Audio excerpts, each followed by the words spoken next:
Good morning, everyone, and welcome to the EO4EU webinar, demonstration of the EO4EU platform capabilities. So I'm Valeria Vitisova from Trust IT Services, a partner of the EO4EU project consortia. So just give you a couple of minutes so that everybody joins and gets comfortable. In the meantime, I will share with you in the chat the link to the EO4EU website so you can have a quick look and get more details about our project.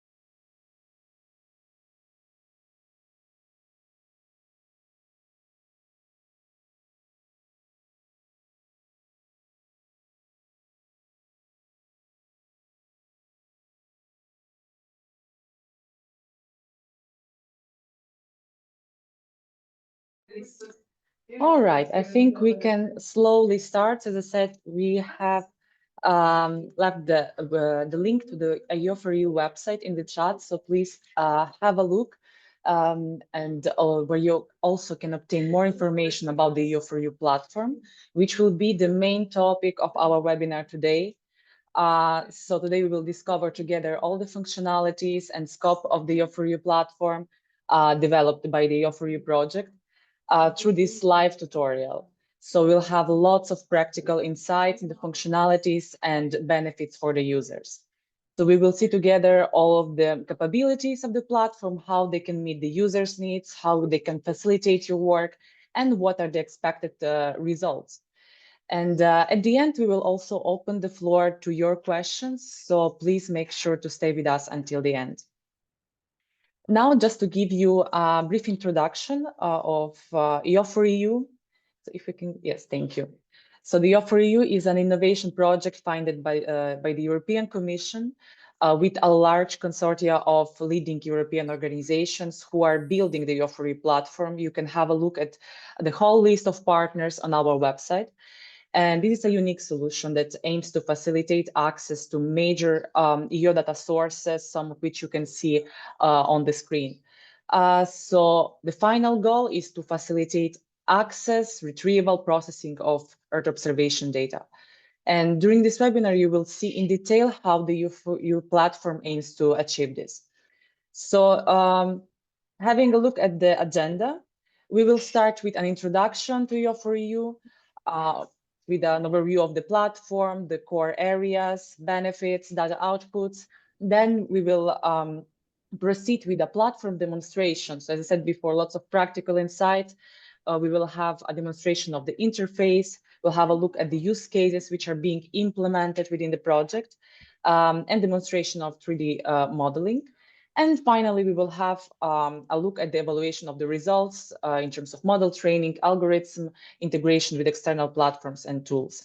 And I'm glad also to announce the speakers who will be presenting in detail today the EO4EU platform, which is Kakia Panagidi, Charalampos Andreou from the National Capodistrian University of Athens, and Pablo Strasser from the Haute École Spécialisée de Suisse Occidentale.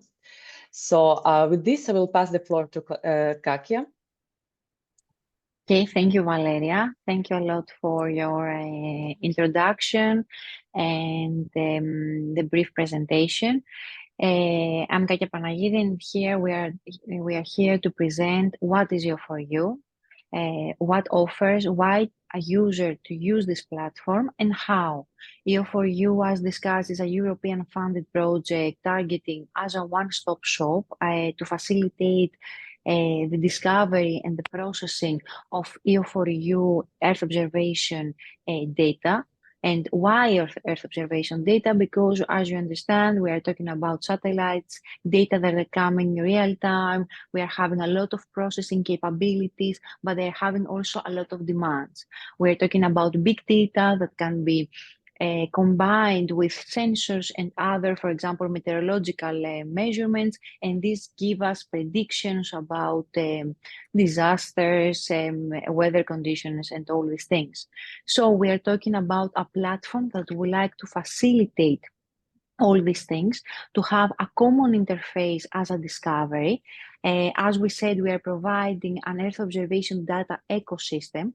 Of course, in order to facilitate the users, we are providing also a machine learning toolbox with predefined and pre-trained models that have been tested through several use cases, and of course, fusion techniques. Why fusion techniques? Because we are talking about spatiotemporal data that we would like to put it in the same, if you can say, duration, in the same time and space.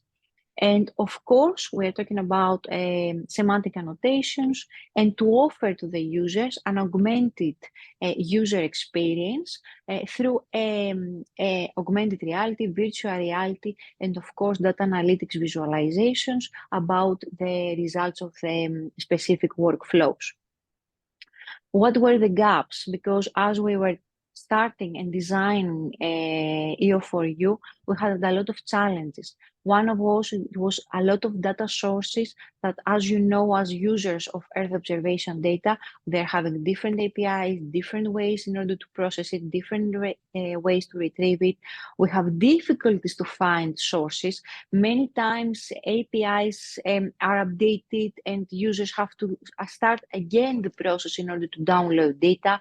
We're having different descriptions for the same data, so we're having a lot of data fragmentation.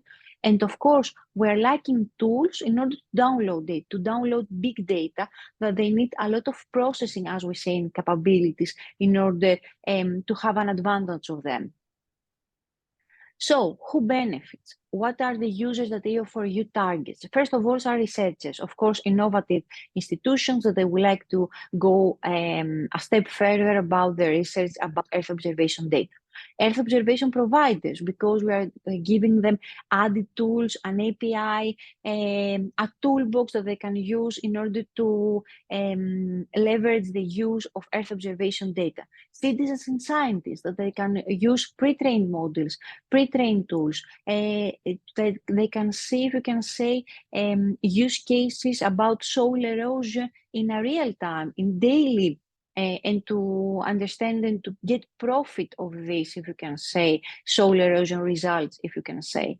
Policymakers, of course, about the climate action, private sector that they can have open and public Earth observation data with their results, and of course the standard development organization like OpenEO and any other organization that gets benefit from Earth observation data. As we can see here, I'm going to give a brief introduction about EO4EU. We are not going to go deep in how we have implemented all this ecosystem. The only thing that I want to remember is that we are having 4 tiers, and these 4 tiers are, first of all, data.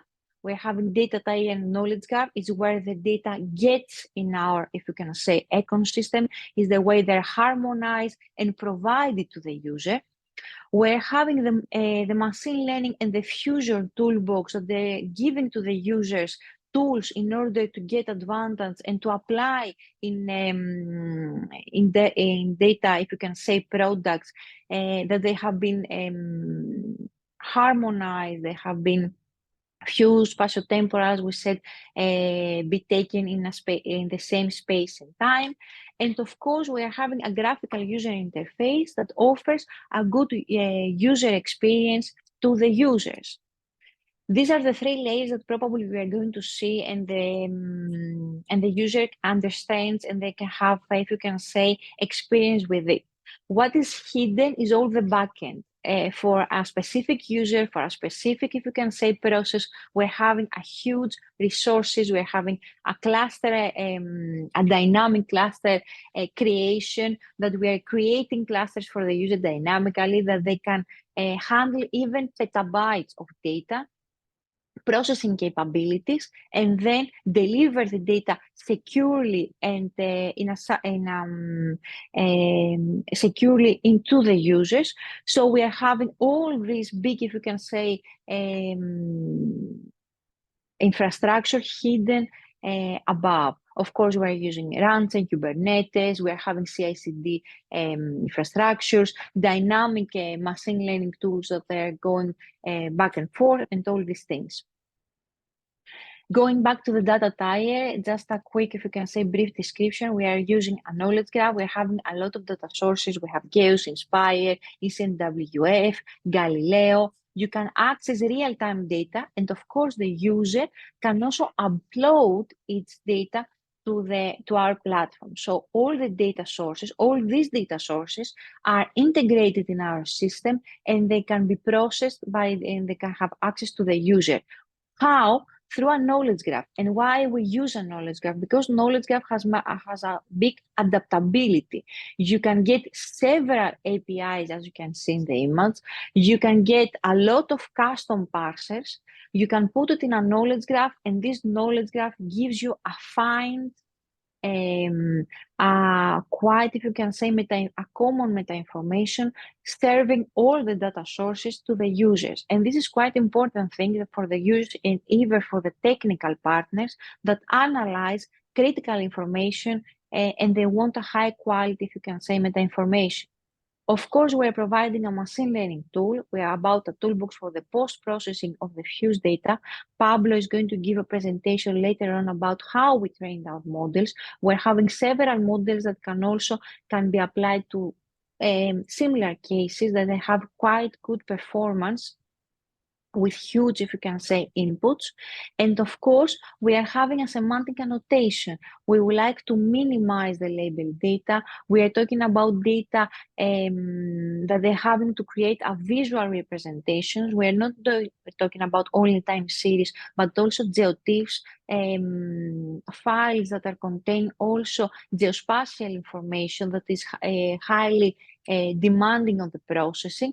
And of course, the downstream tasks and the presentation of these tasks is quite demanding as a process by itself. And of course, we're having visualization because a graphical user interface, the output of the user, you have to give it a refined, if you can say, image of what he would like to get as a result. What a user can get as a result, probably maps, layers, rasters, vector shape files, netcdf. A user can visualize time series data, CSVs, predictions, weather predictions, and of course, all these things can be also presented in an augmented reality or an XR visualization methods that we are going to see afterwards. I don't want to go in deep, but in order to understand, if you are talking about data visualization and what the users overviews at the end, of course, it just charts, graphs, a layer, but all these things go through the workflow and all the processing of EO4EU in a transparent way. We're having a user that creates, if we can say, and we are going to define a chain of actions. These actions are going through the end users to create, if you can say, a specific backend services, to create a specific buckets in order to download, upload, refine, process all this data. And at the end, we are going to have, as an Elasticsearch, the data dashboard visualization. So this was the architecture of EO4EU, and this was what we have implemented. Now we are in the second and a half year of the project. But why a user to use EO4EU? What is the main question? If you can say in a simple word, why I can use EO4EU? Of course, it's one-stop shop, as I said, of data sources. No one needs to get in trouble with different APIs of data sources. An example is Sentinel, for example, 2 provided by the Adam platform and Sentinel 3 provided by Sentinel Hub. They're data coming from Sentinels, but they're having quite different APIs, quite different ways in order to process it. And we are having in a common way for a user with simple steps to select products and retrieve this data. Also, we don't care about any updates of the APIs. We are having a knowledge graph that is updated quite frequent, so we are not going to have crashed, if you can say, calls to data sources that they don't exist anymore. Of course, infrastructure, as we said, the first thing is to find the data. The next thing is where to download it. Do we have the capabilities to download all this data? Do we have the network capabilities in order to access this data? Do we have the processing capabilities, CPU, GPUs, in order to get in advance of this data? So the EO4EU creates a specific cluster for a user with quite demanding, if you can say, resources, and provide this transparently to all users, to all the workflows in order to provide the results. Of course, we are having machine learning fusion, specifically for a technical user that you would like not to get in trouble, for example, for a machine learning like soil erosion, it is pre-trained. You can use, for example, for the security reasons, any fusion, NDVI, the crop, the merging of the bands, or specific geotips. All these, if you can say, functionalities that are commonly used in a specific spatial data sets, we are providing to the user as a toolbox, as a black boxes. And of course, we are providing also to the user the integration of your own notebook. We understand that a lot of technical partners, they would like to get the data from a specific place, but they're having their own, if you can say, processing functions that they would like to run, to test, to give an advantage of this. So we are having a fast, if you can say, we are having a fast functionality where a user can upload its own notebook and run with a specific data its own process. And at the last, we are having augmented and virtual reality technologies, probably that can give an advantage to the user, especially with a HoloLens or with a smartphone application, that you can see quite quickly what the results are going, for example, in your space. I'm repeating again the soil erosion. I think it's quite useful for a user to have the results of the soil erosion, its own farm, its own, if you can say, space that they're quite close to it. So, an example, a user wants to run an application with the EO4EU. What are the specific steps that we would like a user to go through? The first one is enter the platform. You have to log in and to get your own credentials. The next thing is about to search data sources and select different data sources. So you're going to select your different data sources, you're going to get products, and these products are going to be added in a specific workflow. A workflow, in our case, means a chain of action. Is a specific place in which a user can create a chain of actions for specific datasets and gets the processing results of it. Use predefined functions, start the workflow, get the results, get the visualization quite smoothly. Of course, this process can take, for example, from seconds to an hour, especially when we are talking about, for example, for a lot of giga of processing of data. However, we can augment this. How?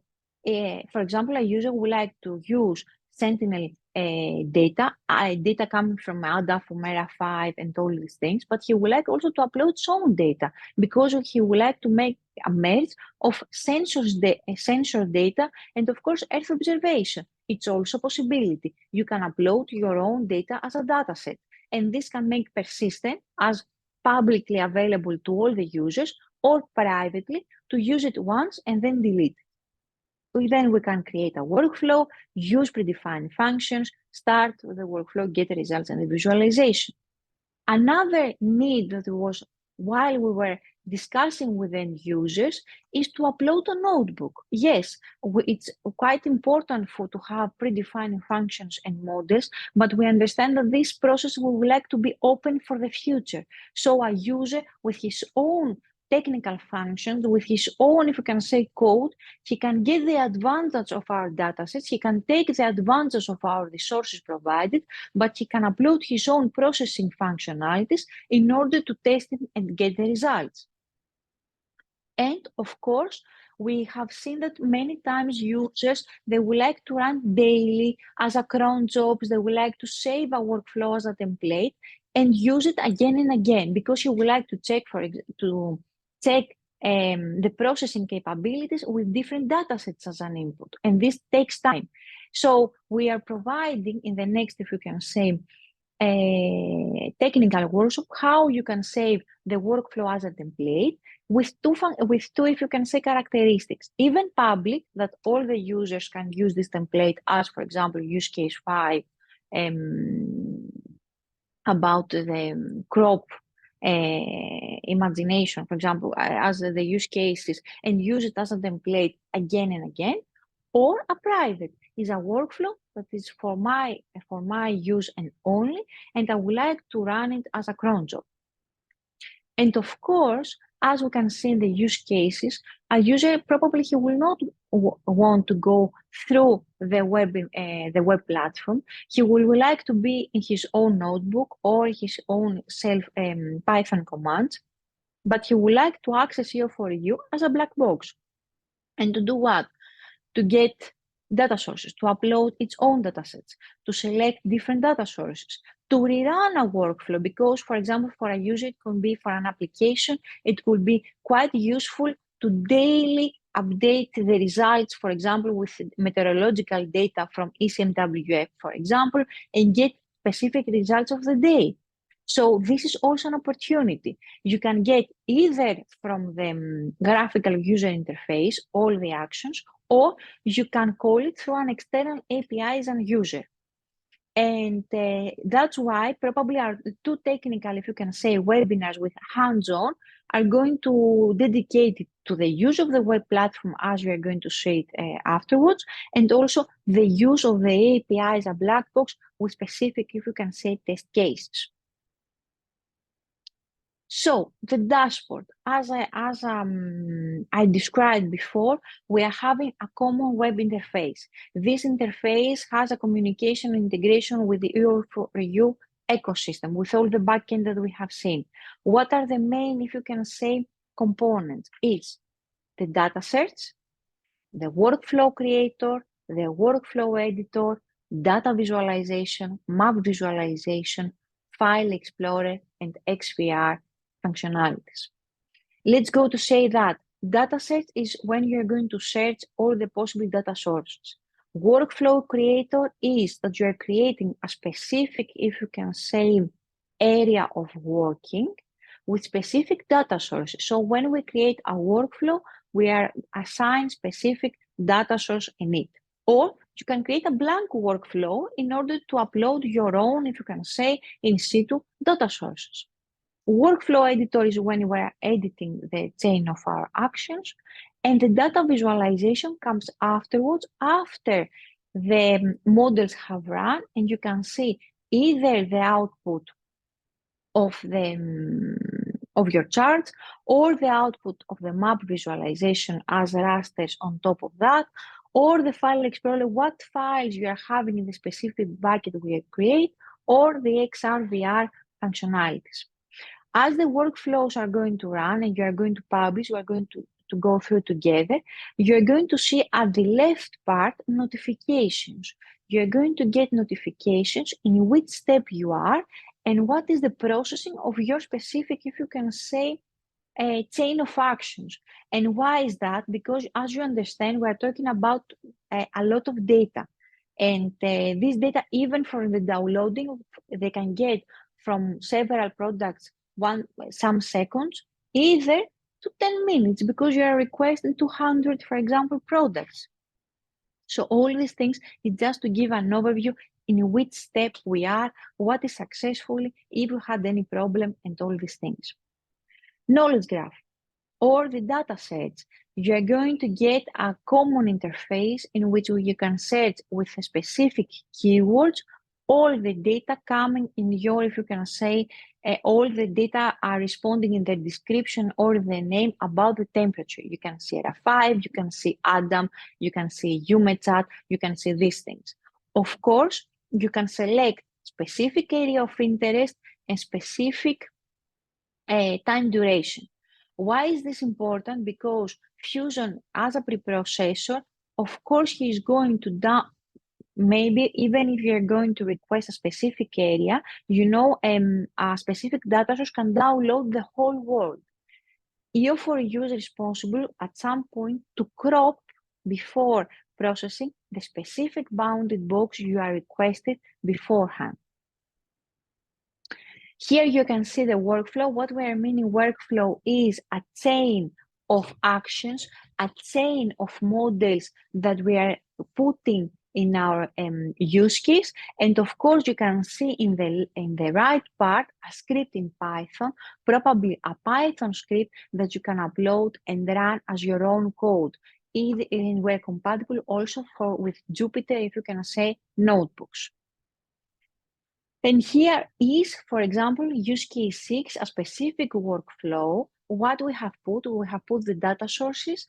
Ours today is to because the data sources are coming to ours, and probably for our processing capabilities about the machine learning problem, we need to create hours to days in specific to combine the tips, and also to merge the rasters in weekly premises. And this is forward to the use case 6 is an ML algorithm that probably Pablo can give some insights. And then we're having the data output, either that you can present it in a customer phase, what do I mean customer phase, to see in a data visualization in the GUI, or with AR and XR capabilities. You can create specific chains in parallel or to run it sequentially.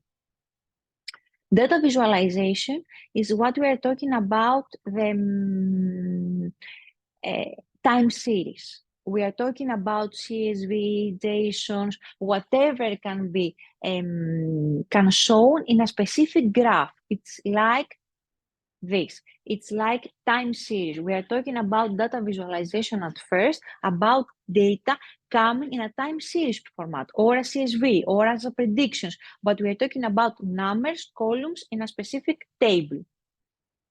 In addition, we are having ARXR. This means that we are having dynamic elevation models created for a specific area of interest. This area are fed in a specific band, and these are resampled on top of this DEM, or on top of this digital elevation model. And this gives you the results in a more, if you can say, augmented reality perspective.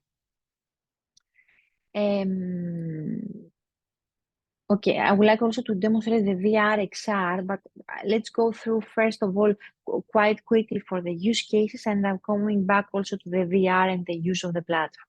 Let's say for the use cases, we're having 7 use cases, for you. You can find, of course, more details in our deliverables. What I would like to remember is the following. We are having 5 use cases used through the EO4EU platform completely, and 2 use cases used as an external OpenEO API. So this is the way that we are going to split our webinars in 2 specific categories. The first one is the use of EO4EU API and how you're going to create your own, if you can say, workflows and use the platform. The other one is for an application that you would like to request specific data processing through externally to the EO4EU and service the data EO4EU back to this specific API. And why is this? For example, for the use case 1, we're talking about healthcare and allergies. Pacifo model is quite an important model about, it's in the medical sector, and we know that we're talking about allergies and patients. We don't, FMI didn't want to share with us probably information about data coming from humans. So what they would like to request is give it to me as an external API, all the data, the Earth observation data that you are having for a specific day, serve it to me as an external API. I'm going to do the process, and I'm going to push you the model of the allergies in a specific area, about the quality of air and the possibility of allergies. This is the use case 1. Use case 7 is about the civil protection. Also, IES is an external external company that he would like to do what? A user didn't want to go through our platform in order to create and to give the opportunity to see all the graphical user interface, what he would like to do is to provide to a user a specific alerts about wildfires and earthquakes. So he would like to push a button, start the API takes all the data as a cron job, as a time scheduling for the day and the week, and he provides predictions about the fire prediction back to the user, or to create an alert as a jigsaw.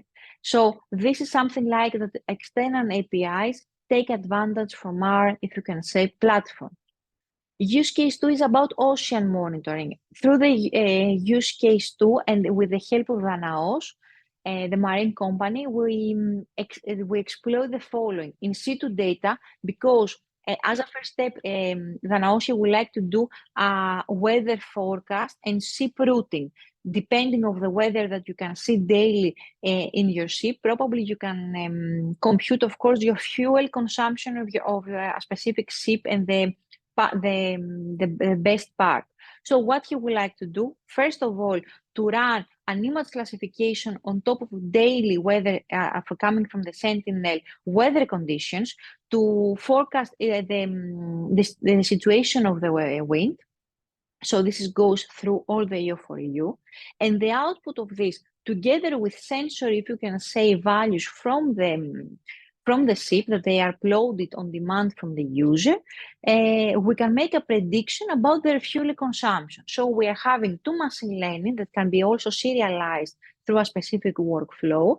The first one uses all the data coming from the EO4EU. The second one uses the EO4EU data together with the in situ in order to provide the fuel consumption. And they're using Sentinel Hub, if I'm not mistaken, Sentinel-1 data.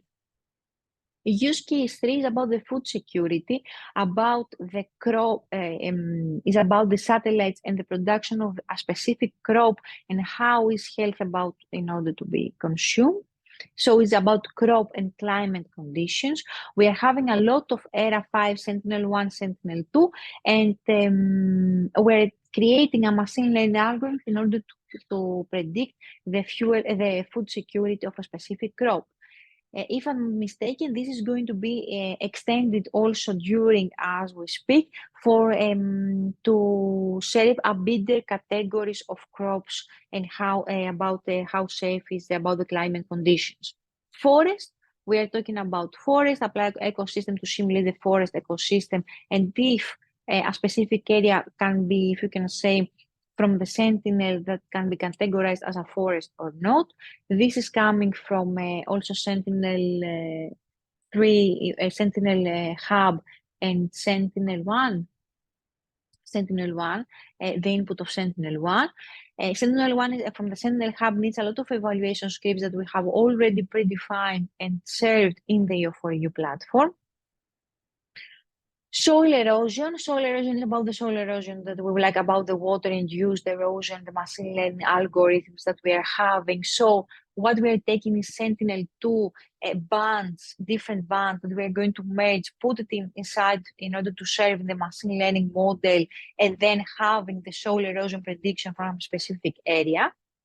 And of course, use case 6, we are talking about the locust, how the locusts are predicted to evolve in a specific area. If there is a specific danger of locusts, especially in Africa, and we are using ERA 5 temperature and humidity, ERA 5 humidity and temperature in order to make specific, you can say, fusion algorithms, and then machine learning, and the products are going to be predicted.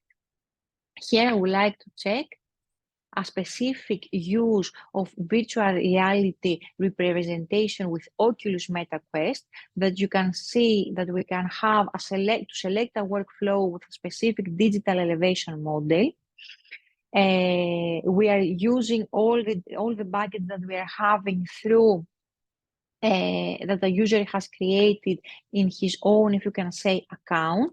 You can use it only this the presentation is implemented through the Oculus MetaQuest. As you can see, you can select the file.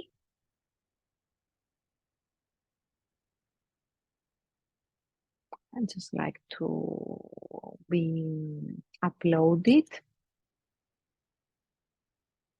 Okay.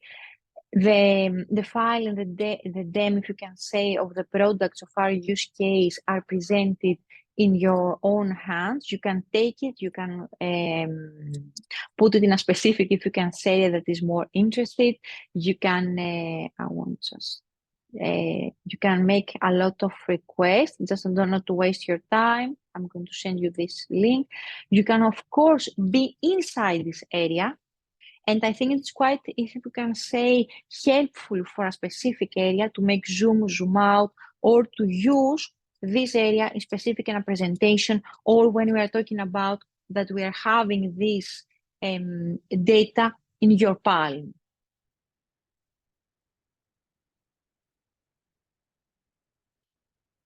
And going further, okay, we're having also an Android application with the same, if you can say, AR. You can log in as a user, you can sign in, you can load your use cases, you can load your div. And in your front, with the use of your mobile, you can see specific tips, you can see the space in the area. However, if you're talking about water, it's not something that you're going to see. You can see it as a black line. But if we're having data close to the house or close to the neighborhood, the quality of data are quite important. So these are also the AR and the VR implemented in the premises of EO4EU. Okay. So before going to the model training and the integration, I just wanted, or Pablo, do you want to proceed, and then I'm going to make a quick presentation of the platform? As you prefer. Whatever you want. Do you Maybe want to present the finalize platform first, maybe. So I have idea. Okay, perfect. Okay, so this is the platform. You can see. Here we can see the data set. At the left part, you can see home, console. If you want to run a specific, as a console, how to say, commands, you can have some history of what we have done here in the previous, your account, in order to have some security issues, to change your password, all these things, and the user guide as a tutorial. And of course, a sign out. Here you are having the notifications. It's the notifications for everything that happens during, for example, a request of the services of a specific data source and everything. So just to make a presentation, we're having a data set.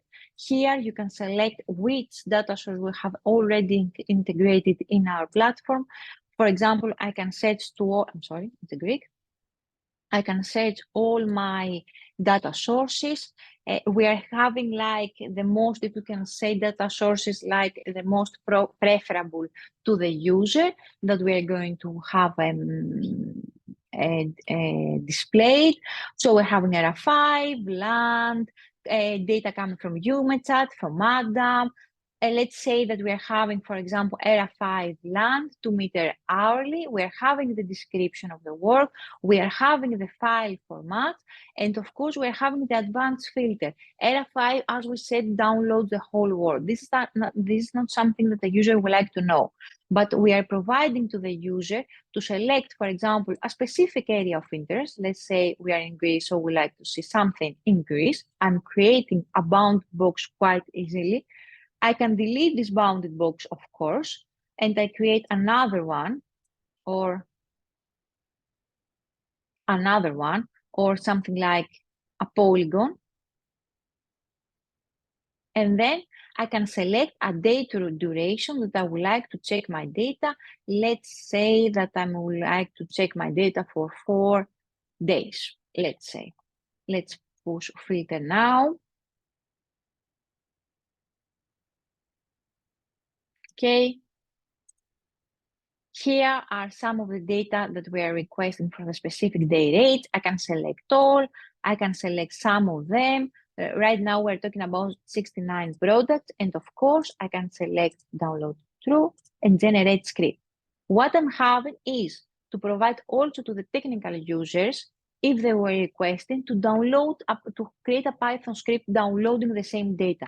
And here you can see a meta information that has common values for all the data sources served by the EO4EU. That was not an easy case because, as you understand, we are having a lot of meta information. Some of the meta information were blank, some meta informations they were served or not with different fields, but we are having a common meta information served by the graph.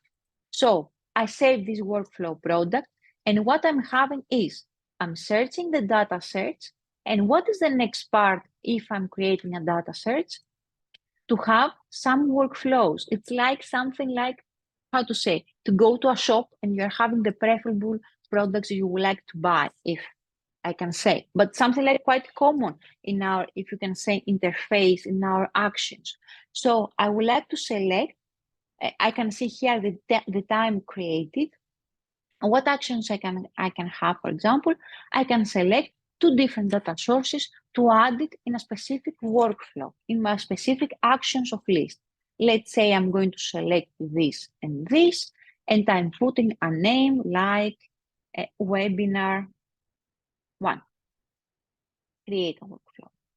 Okay, I can see here from the notification links, workflows creation success, description, workflow webinar created successful.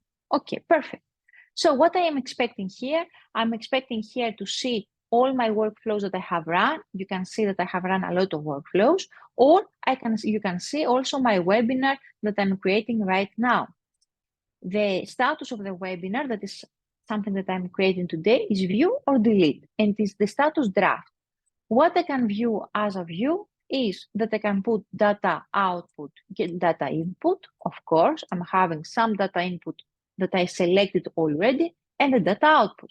If I would like to upload some in situ data, it's also a possibility. I can choose data from my desktop, from my computer, upload it, and then go back to the editor.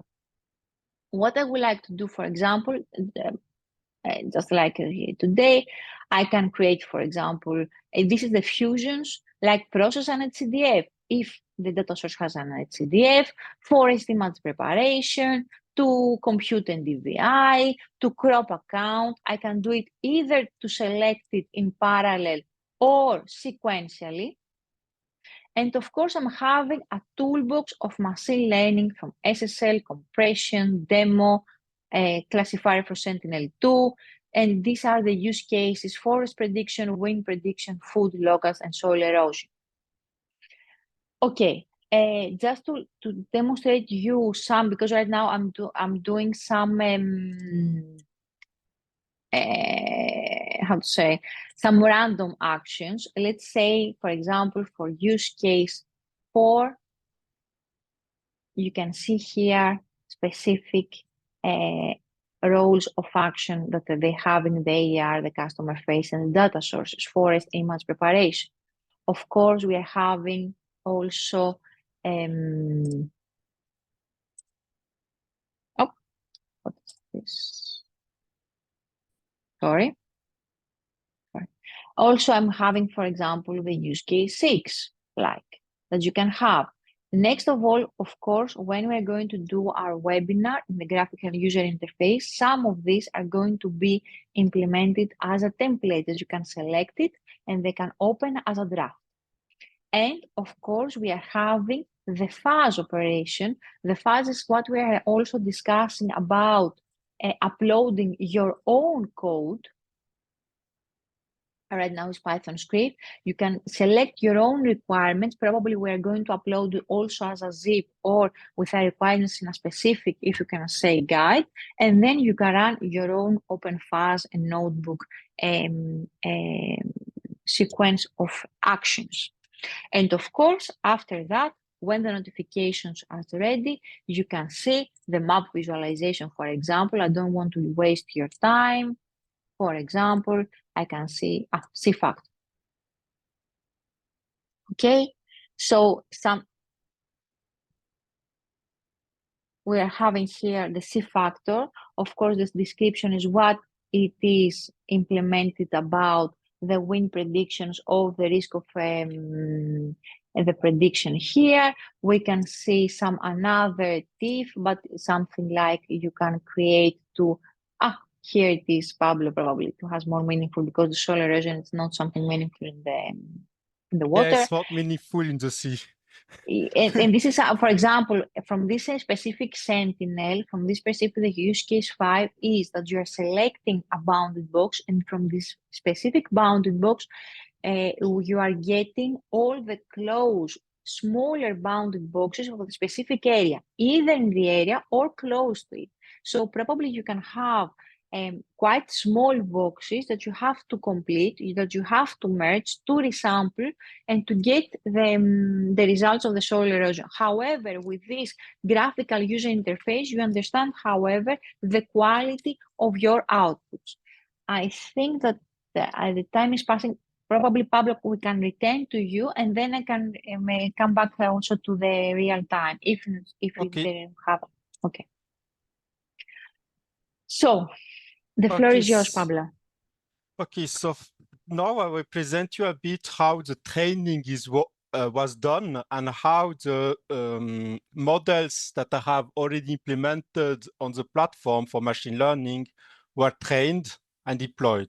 So for this, there are mainly two phases in machine learning. There is the training phase that is kind of done outside of the, I would say, live platform, that is done offline using an HPC. And we used, when we needed the resources, the Seneca HPC that is one of the partners of the consortium. And for this, there is three phases mainly, is that you first get the training data, prepare it, do all the pre-processing that you need to do. You train your model, you evaluate your model, looking at accuracy, number of false positive, false negative. You evaluate how good it is. And you decide, okay, is my model ready? And I can deploy it. Is my model not ready? And I try again. And you continue trying again as long as your model is not ready. Once that your model is ready, you will deploy in the platform. You can go to the next slide, please. Yep. So the training of the model, it's done, of course, in collaboration with the use cases, because I'm a machine learner, not a specialist in Earth observation.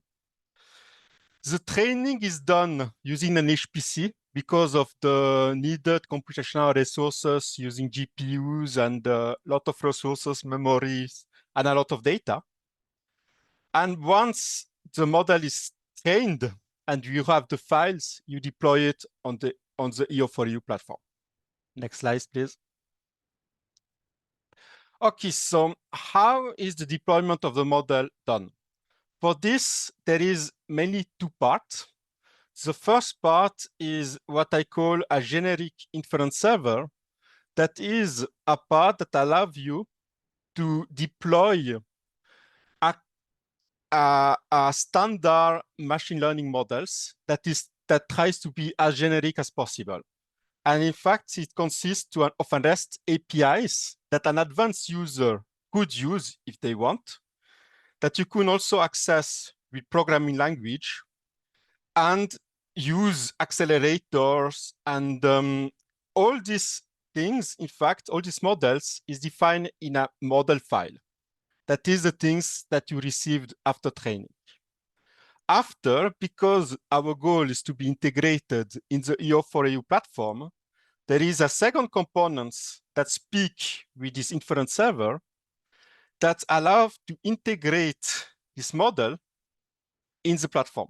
And this is what allows you to have access to all the features, having the best user experience. But this also allows you that if one of the use case owner want to just update a model because they have a better model, they can just change the file in some sense. And they have a new version of the model. You can go to the next slide, please. So there is two possible ways as a user to interact with machine learning. The first way is what Kakia showed you before in part of a workflow. So you can use a workflow. One of the box was UC6 locus prediction. So this will be calling machine learning, and it will internally call the inference server, do all the prediction for every pixel in the region of your bounding box, and give the output as a TIFF. Also, if you are more advanced user, or if you are, for example, someone made an application for you, you can get the output of the models by an API using some kind of library or the REST API. This is more advanced to use a second, but allows people to create tools. There is another type of interaction, and this is for, I will call provider that want to provide new ML models or deploy them. So what they could do is that they could train or obtain an ML model somehow and work with us to integrate it on the platform. So giving us the model file and that we add it to the platform so that it can be presented and made available to the user. So you can go to the next slide, please. So now I will give a little demonstration on how the training is done. So this is really a very simplified example that will kind of show how a basic code will look like. So at the top, what you see is that I will read the data sets. In this case, it's just a simple CSV. I will read the data that in this case is just an input and an output. I have some features. I want to have a score. I have a very basic neural network that is a few linear function with some nonlinearity. I have an optimizer that I define. And I do a training loop to optimize the loss, that in this case is how much error I do, how accurate I do. And I will plot it on during training. So I will now execute the script. And of course, in the end, I will save the model that I have. So I execute this. I have a dashboard that I open. So I refresh a bit because it takes a bit of time. I refresh it.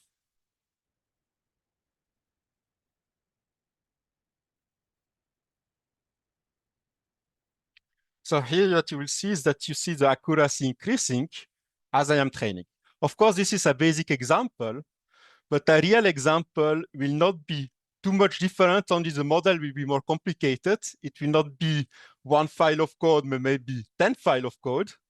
But the principle is the same, is that you read the data sets, you write your model, you train, and when you are happy of your performance, a lot of time you are not, and you refine and rework on it, you will deploy the model. Now, you can go back to the presentation, please.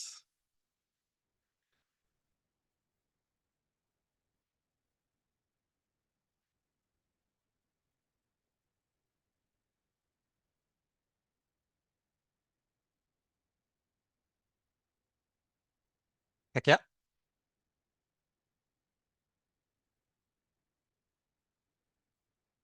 Did I lost you?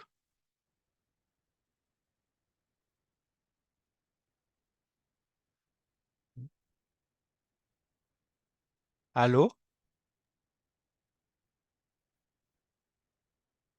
Let's wait a few minutes for Katya to connect again.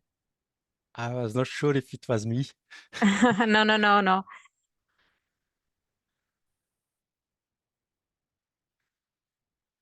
So I can just maybe say 2 words about the next step. So once that I'm in this phase that I did the training, what I have in the end is a file. So now this file, what I will do with it is that I will upload it to the platform so that it can be integrated with the rest of the workflow. And I will have to show you how you can access this file.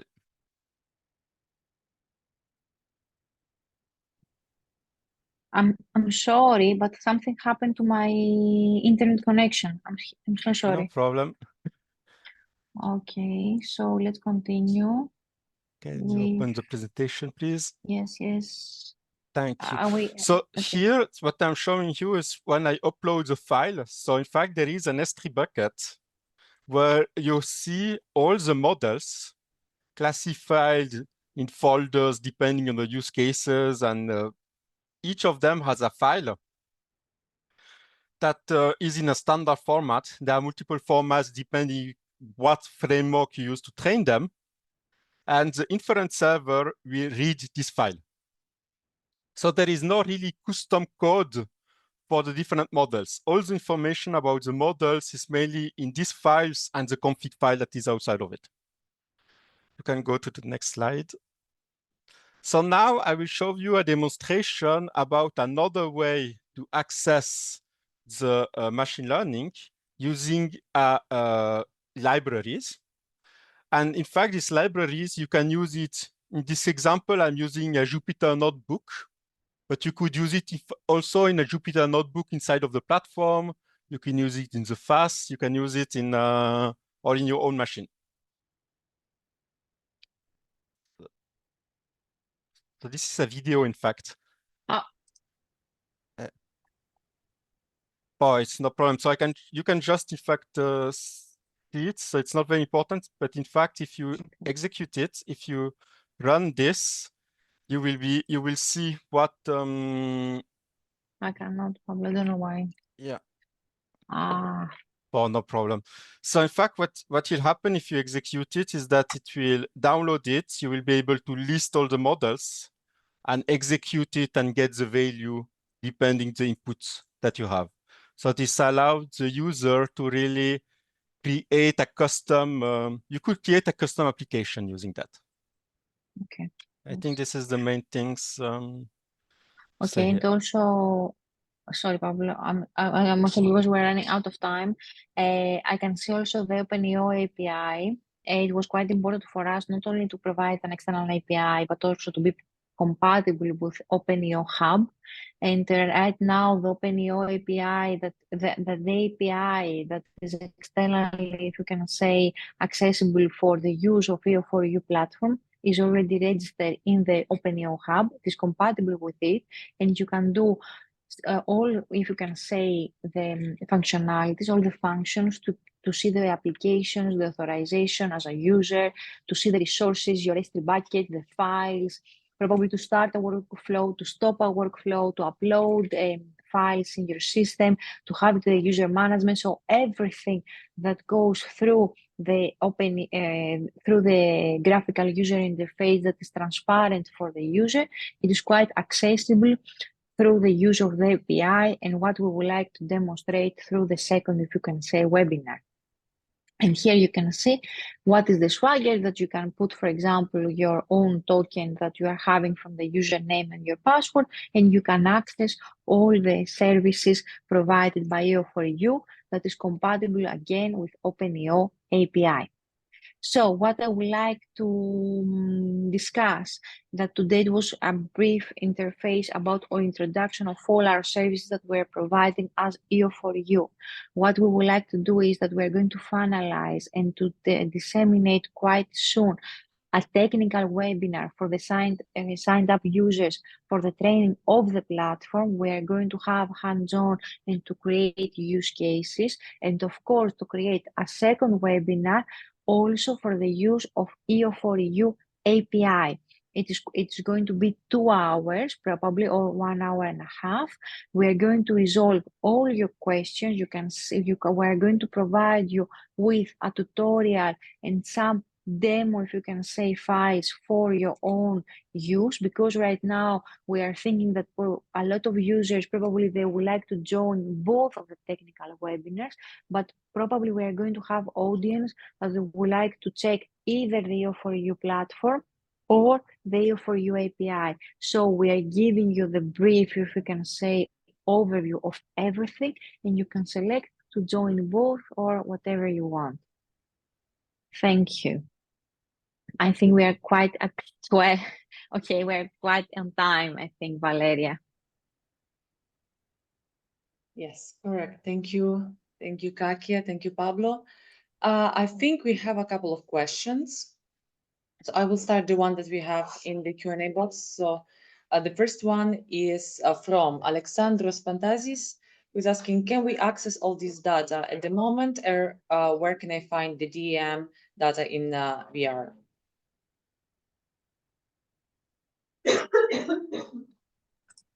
Yes, all the data are accessible.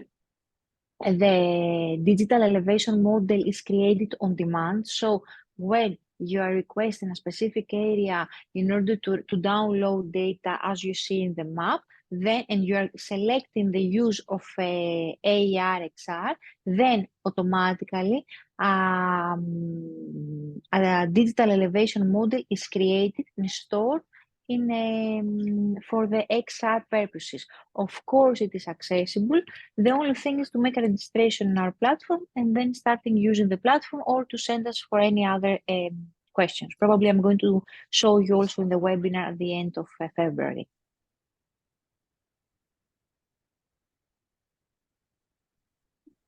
Thank you, Kakia. So if you have more questions, please type them down in the chat. We have also, I think one other question is, if all the services are free, and are the resources unlimited? So can each user run any project, or should it be approved? Yes, yes, and yes, and yes. What I'm meaning, we're having a quite big cluster of Cineca, and we're having a lot of resources dedicated to all the users. So we believe that we are quite high limits. Okay, if we're going close to petabytes, we haven't tested. We hope that everything runs. So yes, it's free and free for now.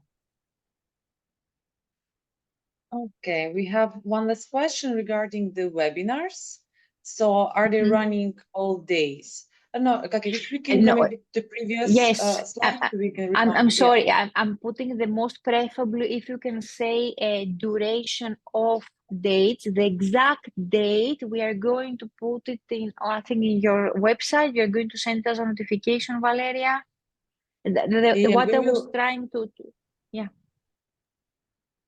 Yeah, I think so. Yeah, for the we will send all the reminders, and if you're not subscribed to our newsletter, please do, because we will send also there the invitations for the technical webinars. We will also announce it on our channel, social media channels. So just follow up, follow us on LinkedIn. Sorry, follow up also if you want on the contact us form, and you will receive the invitation also to the newsletter.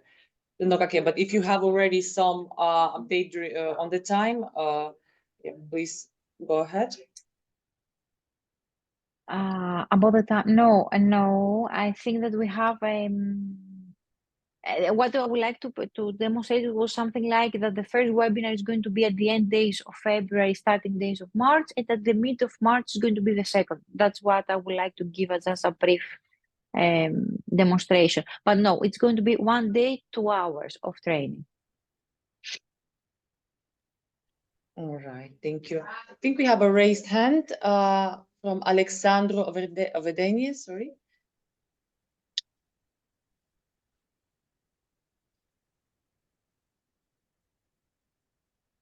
Yeah, I think you're now allowed, you should have your microphone enabled. So if you have any question, please go ahead.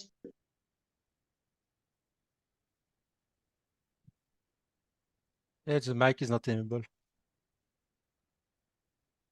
Yes, Alexandro, if you have any technical issues, please type your question or comment in the chat, so we will read it. And then we have one more question in the chat. So it's in the case like maritime or civil protection, how do I incorporate data? For example, fire propagation, ship data, or others.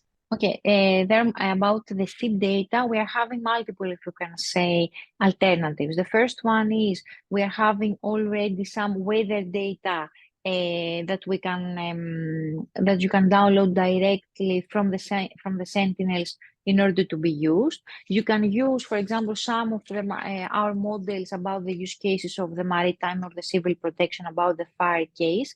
However, If you would like to use new data, you can either do it as to add it as a model directly in the FAS, or to send it or to upload it as in the marketplace to run to be trained as Pablo presented, and be a part of this, if you can say, ecosystem. The digital, and I'm sorry, I'm Valeria, because I'm seeing the question. The digital elevation model is not something that is stored in our data, if you can say, storage. Digital elevation model is created by the XR component when you're selecting, for example, you're selecting area 5, you select a specific area, and when you create the workflow, you are using the AR. Digital elevation models are created dynamically when the workflow is, if you can say, is in process by the AR/XR tool. It's not something that is created beforehand. Probably we can see it as a remark, but right now is something coming as an added value from the AR/XR and not beforehand. For forecasting, you can upload it in the FAS component, as I can say. You can upload it direct in the workflow. You can add your own components that's going to be private and run it as it is from the use of the data sources. So there is also another question on the chat from Alexandru Overdeni that say if the documentation for the code and data source available for the user. So I have already some documentation on Zenodo. There may be some of them a bit out of date. There are also the deliverables. I think they are public, the one that we submitted to the European Union. So they are also available. And of course, once that it's more stable and analyse, I think everything will be public because we have everything on our Git.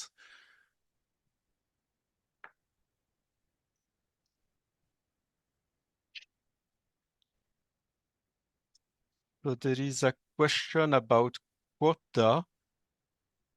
So for the moment, there is not really quota because I think we are more in a, like I would say, in a test and a I would say, more in a testing and experimenting phase. So we didn't put quota, but yes, if there is a need for, I think we will have no choice. Or we can test the limits of our, if you can say, ecosystem. Exactly. For now, there is no quota. Yeah. For now, we didn't have problems with quota, if I'm saying correctly. Yeah. We have downloaded a lot of things. After, if you have a specific use case, you can always contact us. Or of contact course. someone of the Or consortium. We can resolve everything, Pablo, during also the webinars, the technical webinars. Yeah. So I think you have our emails or even the website. You have way to contact the consortium.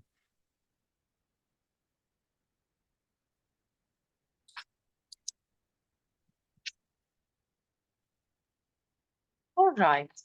So I think we have no more questions. So with this, I'd like to thank you, Katia, Pablo, for the presentations you gave today. And I'd like to remind everyone that you can find more information on our website, on our social media, and you can always submit your questions also to the Contact Us form on our website.